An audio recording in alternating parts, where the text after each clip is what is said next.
Amici e amiche, bentornati sul mio canale. Oggi vi mostro una build per l'incantatore che spacca veramente tutte cose. Ma prima, come consuetudine ormai, voglio ringraziarvi tutti per i commenti, ma soprattutto voglio darvi una notizia. Avendo raggiunto i 100 iscritti in meno di 3 giorni, sto facendo un contest a premi, e riguarderà 5 persone scelte a caso ad estrazione.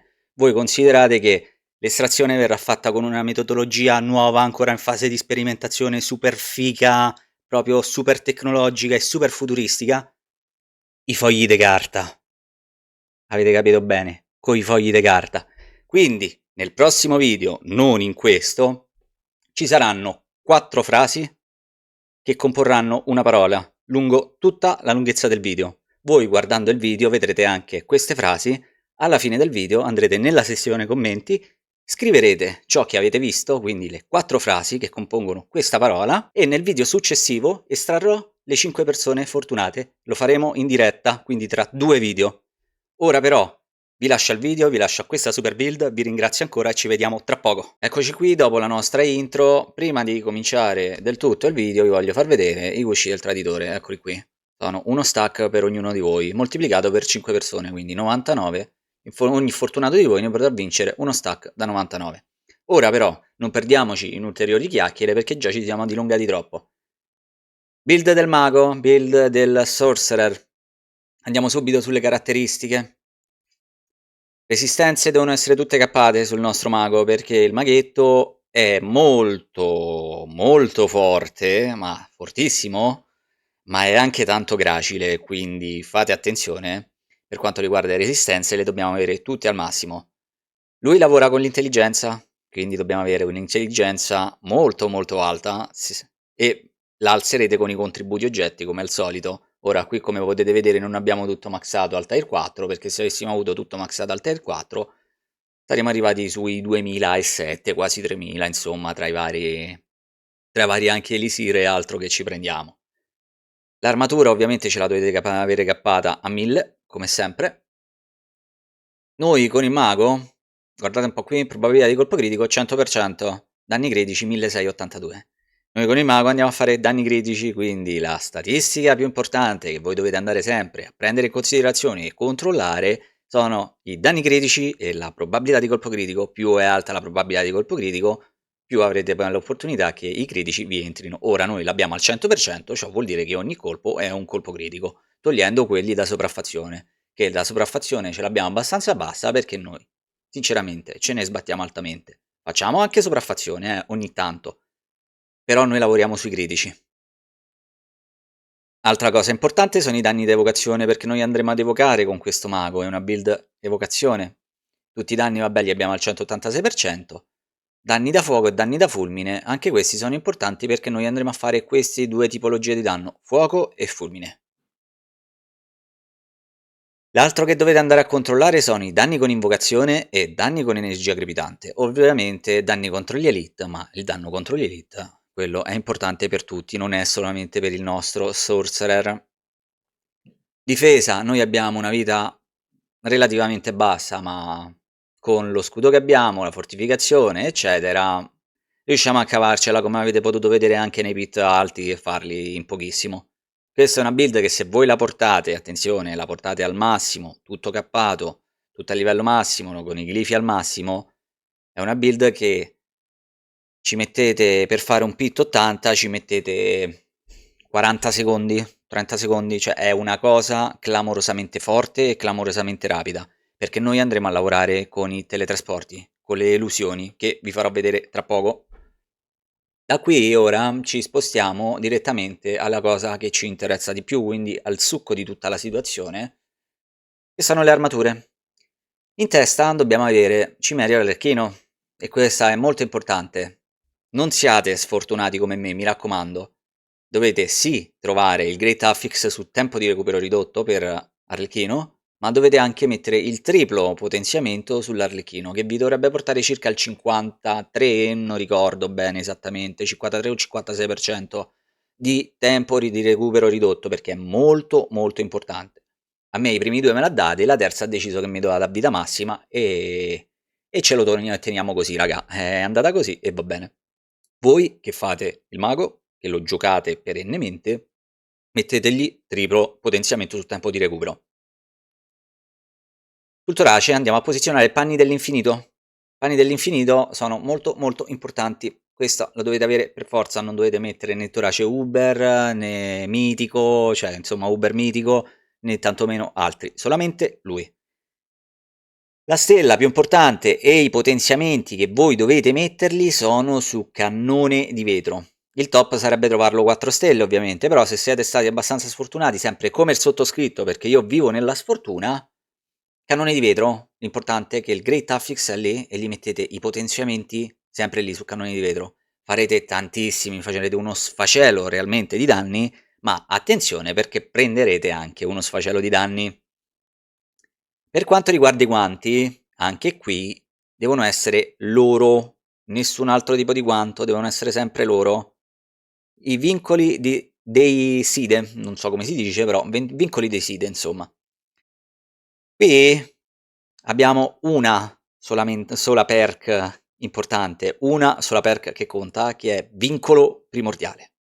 Non siate sempre sfortunati come me che vi è uscito un altro potenziamento su dimensione esplosione di famiglio che sì, lo utilizziamo come passiva, però cioè, non è che ci interessa più di tanto, quindi voi andate a mettere il Great Affix quando lo trovate e andate a potenziarlo, sicuramente la stella su vincolo primordiale, e vincolo primordiale deve essere anche esso potenziato al livello 3, quindi vi deve diventare vincolo primordiale con la scritta arancione con il triplo potenziamento. Continuate a rerollarlo se non lo trovate. Volontà di T-Bolt. Volontà di T-Bolt, come avete visto anche per il druido, io per queste volontà non sono troppo fortunato. Me ne esce una peggio dell'altra, parole povere. Però come avete potuto vedere anche con un item non perfetto, questo mago fa totalmente i buchi, perché parliamo realmente della build insieme al rogue più forte che c'è attualmente, in questa stagione. Le due classi regine, insomma. Io, scusate, io ho optato per tutte le caratteristiche sul triplo potenziamento, ora doppio potenziamento e voglio mettergli un triplo. Se voi potete e siete più fortunati di me, la stella, il Great Affix, prima di tutto andatelo a trovare su vita massima, perché noi abbiamo, come avete potuto vedere, poca vita, quindi trovate il Great Affix su vita massima e metteteli almeno 2, quindi minimo 2 potenziamenti di tempra sulla vita massima più Great Affix. Meglio ancora se gli mettete triplo potenziamento su vita massima. Quindi pantaloni, volontà di T-Bolt. Per le scarpette, qui fate non attenzione di più, perché per far funzionare questa build abbiamo bisogno di un paio di stivali ancestrali che siano di qualsiasi tipo, ma l'importante è che se leggete sotto 64 armatura, abbiamo scritto gli attacchi riducono il tempo di recupero di elusione di 1,5 secondi. Questa è una cosa vitale per questa build, quindi se voi trovate scarpe, stivali con tripla carica o dopo aver attaccato siete più veloci, prendete e cestinatele perché non vi servono assolutamente, dovete per forza trovarla con gli attacchi riducono il tempo di recupero di elusione di 1,5 secondi. Senza di questa non andate avanti con la build, ve lo dico prima. Per quanto riguarda le stat, intelligenza, vita massima e mana al secondo. Da qui non vi spostate. La velocità di movimento fregatevene perché tanto con questa build, come vi ho fatto vedere e vedremo anche dopo alla fine di tutta questa spiegazione, noi utilizzeremo solamente elusione con teletrasporto, quindi ci teletrasporteremo ovunque, nessuno ci colpirà, faremo una fraccata di danno, ma lo vedremo dopo. Quindi intelligenza, vita massima e mana al secondo, importante. Da qui poi per la tempra andiamo a mettere importantissima, e qua dovete dargli minimo 2 potenziamenti, riduzione tempo di recupero, elusione. Minimo 2 potenziamenti, se potete anche 3, farlo diventare color arancione quel numero che vedete lì. Sotto uguale, anche questo molto importante, probabilità di colpo fortunato, perché noi andremo a lavorare anche con la probabilità di colpo fortunato per ridurre i nostri tempi della ultra e di tutti gli altri tempi. Questo è lo stivaletto che deve essere esattamente così, quindi fategli uno screen, fate quello che volete, ma questo deve essere così. L'infusione uguale, quella che vi dicevo poc'anzi, hai una probabilità massima del 9,5%, perché io sono sfigato, non l'ho trovata al 13%, di ridurre il tempo di recupero della tua abilità ultra di 2 secondi. Può attivarsi solamente per un lancio di abilità, però noi considerato che lanciamo sempre le abilità, vedrete che la nostra ultra cala istantaneamente. Per quanto riguarda l'amuleto, amuleto molto importante qui, dobbiamo avere intelligenza, stellato, permagelo se potete, e per quanto riguarda i danni io l'ho trovata con danni, effettivamente dovreste mettere fiamme interiori. Se la trovate il top sarebbe intelligenza, fiamme interiori e permagelo. Io purtroppo non l'ho trovata, ho trovato solamente permagelo, quindi me la tengo così che gira benissimo. I potenziamenti, mi raccomando, andateli a mettere su permagelo o fiamme interiori su quello che trovate. Meglio se 2 su permagelo e 1 su fiamme.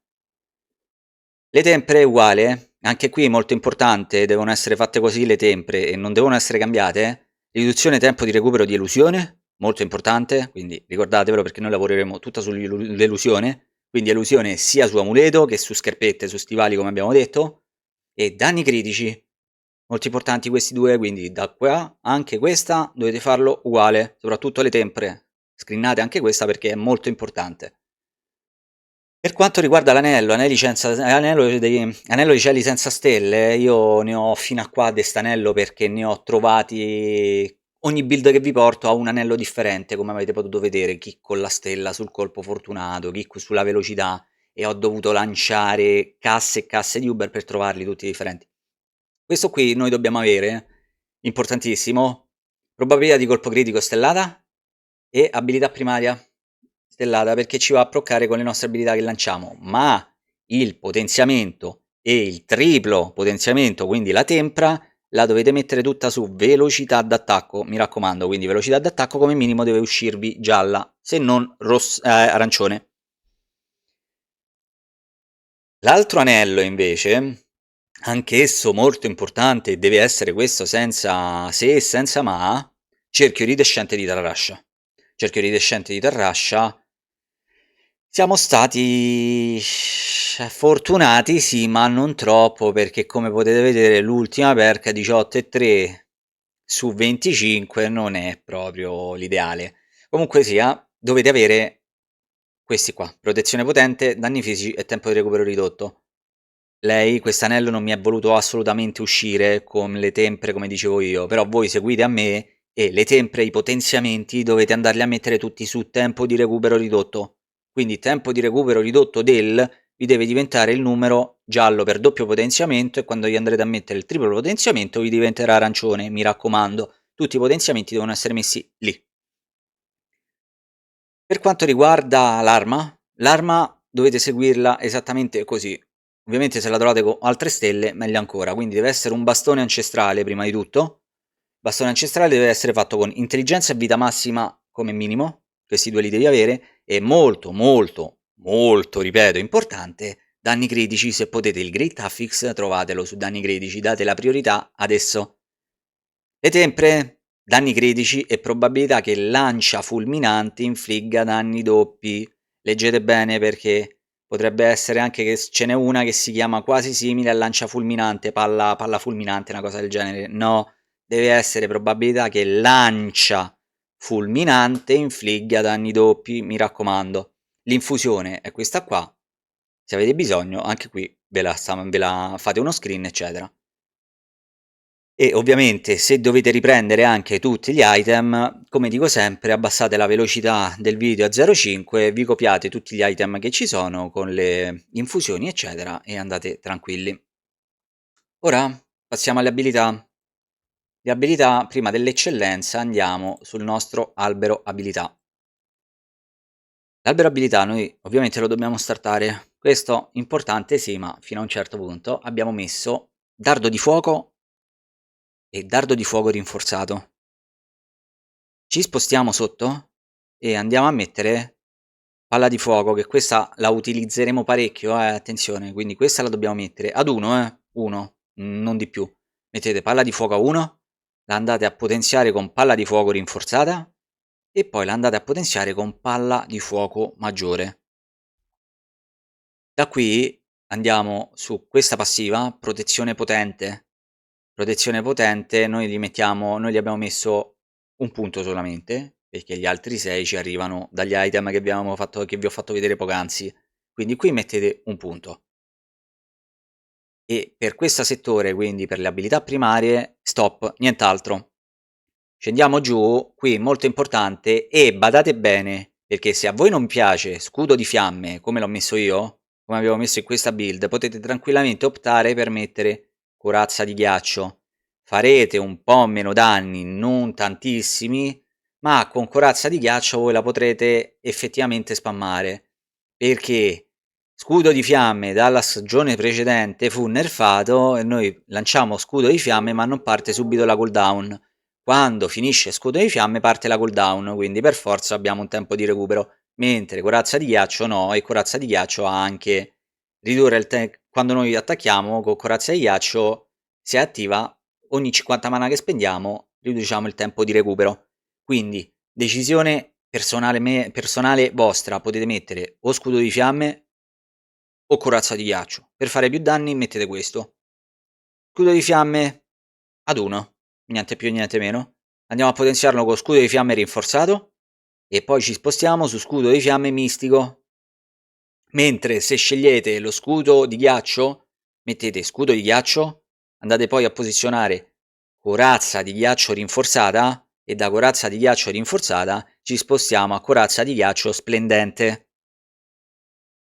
Poi per le passive andiamo a posizionare cannone di vetro al massimo 3 su 3 e il resto lo andate a prendere dal torace che vi ho fatto vedere, quindi massimo cannone di vetro 3 su 3.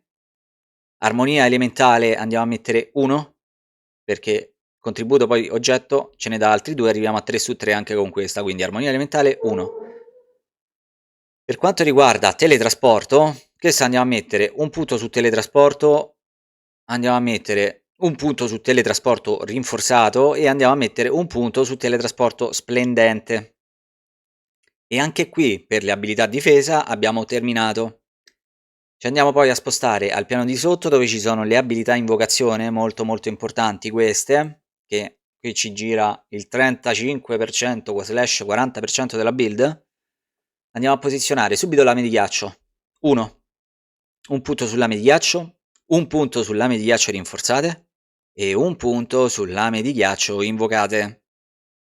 Poi andiamo a posizionare un punto su famiglio, sulla nostra destra, andiamo a posizionare un punto su famiglio, un punto su famiglio rinforzato e un punto su famiglio invocato, mi raccomando. Poi, spostandoci a sinistra, andiamo a mettere lancia fulminante. Lancia fulminante la mettiamo al massimo, 5 di 5. Andiamo a potenziare con lancia fulminante rinforzata e da rinforzata la andiamo a potenziare con lancia fulminante ruggente. Per quanto riguarda invece le passive, qui andiamo a posizionare un punto passivo su allineamento degli elementi, quindi queste passive tra lancia fulminante e lame di ghiaccio le trovate, allineamento degli elementi 1 ed protezione 1. Al di sotto, quindi al di sotto di lancia fulminante, andiamo a posizionare vincolo primordiale e lo mettiamo 3 su 3. Questo vedete che è più alto perché abbiamo preso i punti dai nostri item e si può alzare ancora molto di più perché non li ho ancora potenziati, quindi voi questo qua lo dovete avere altissimo, mi raccomando. E poi scudo di mana, 3 su 3 anche questo, 3 punti su 3. E per quanto riguarda le invocazioni abbiamo terminato.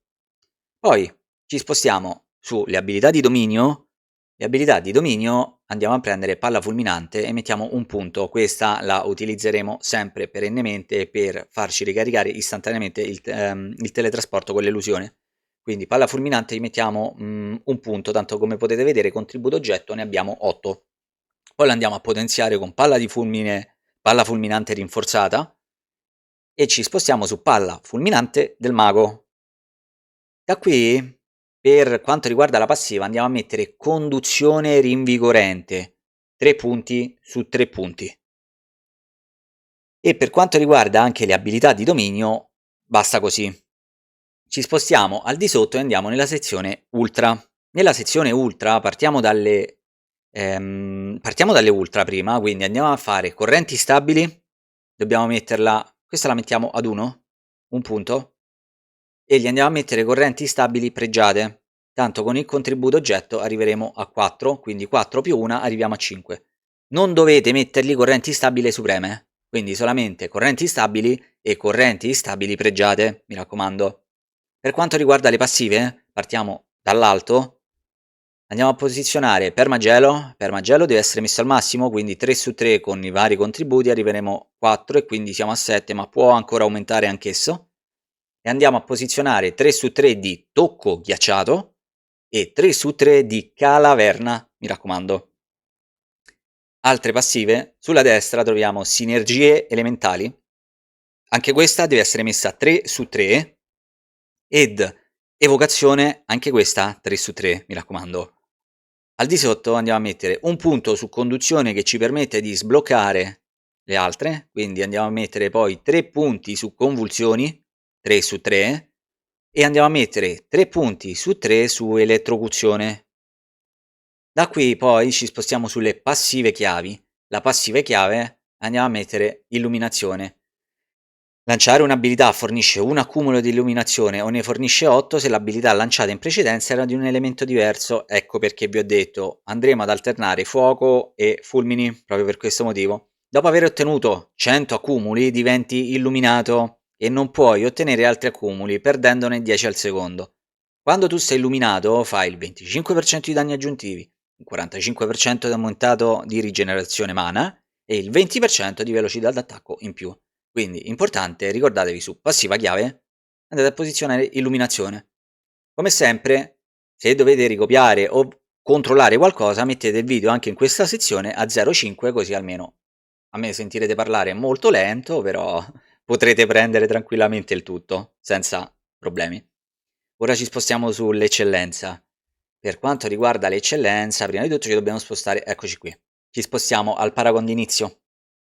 Il paragon d'inizio è codesto, eccolo qui, ve lo zoom, ed andiamo a mettere il glifo, si chiama Mangia Fiamme. Per ogni 5 punti di destrezza acquistati a portata infliggi il 10% di danni aggiuntivi a bersagli in fiamme. Ovviamente, come vi ho sempre detto, questa percentuale varia in base al livello del vostro glifo. A me pare che il mio glifo è livello 61, eccoli, 61-62 so di livello, non so manco troppo, so bassi in realtà. Comunque sia, glifo, quello iniziale sullo starter è Mangiafiamme. Ci spostiamo sul primo glifo, sul primo nodo leggendario, che è quello importante che dovete scegliere, e si chiama Conduzione Incessante. Su Conduzione Incessante andiamo a posizionare il glifo Tattica. Fornisce un bonus del tot % a tutti i nodi rari a portata. Poi vabbè, il bonus aggiuntivo eccetera, questi qua vengono dopo quando lo aprite, beh vabbè, lo sapete senza che ve lo sto a spiegare. Quindi su questo andiamo a mettere conduzione incessante ed tattica. Da qui poi ci spostiamo verso sinistra e verso sinistra andiamo a sbloccare la pagina caldo fiammeggiante. Nella pagina caldo fiammeggiante andiamo a posizionare distruzione, mi raccomando, distruzione. Ora ve le metto centrate tutte e due, così almeno potete fargli un bello screen. Attendiamo qualche secondo e così poi continuiamo.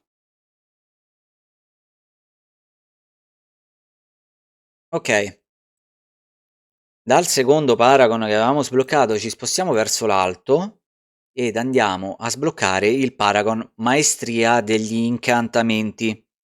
Maestria degli incantamenti chiederà il glifo incontrollabilità. Fornisce un bonus del tot % a tutti i nodi magici a portata. Mi raccomando, nodo leggendario, maestria degli incantamenti. Ve lo lascio anch'esso così, almeno lo potete un attimino copiare. Ok, e andiamo a sbloccare poi il nostro ultimo paragon. Il nodo leggendario ultimo è evocatore elementale. Evocatore elementale chiede come glifo elementalista. Fornisce un bonus del 8% a tutti i nodi rari a portata, infliggere danni da fuoco, da freddo o da fulmine, quelli che noi facciamo, tutti e tre, a un nemico aumenta tutti i danni che infliggi del 5% per 10 secondi. Si accumula una volta per elemento. Ora anch'esso ve lo lascio così. Poi, come vi ho detto poco fa e come vi ho detto sempre, rallentate la velocità e potete vederlo tranquillamente. Ora ci andiamo a spostare sui mercenari. Sui mercenari non potete cambiare, questi devono essere così.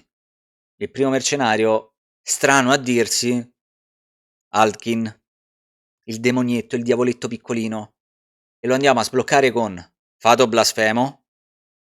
Ci spostiamo verso destra e andiamo a mettere Scarica di fiamme. Da Scarica di fiamme andiamo a mettere Violenza Furente. Violenza Furente, poi ci spostiamo verso sinistra e andiamo a posizionare Tempesta di Fuoco. E da Tempesta di Fuoco andiamo a posizionare Dono della Brace. Lo lascio un momento così.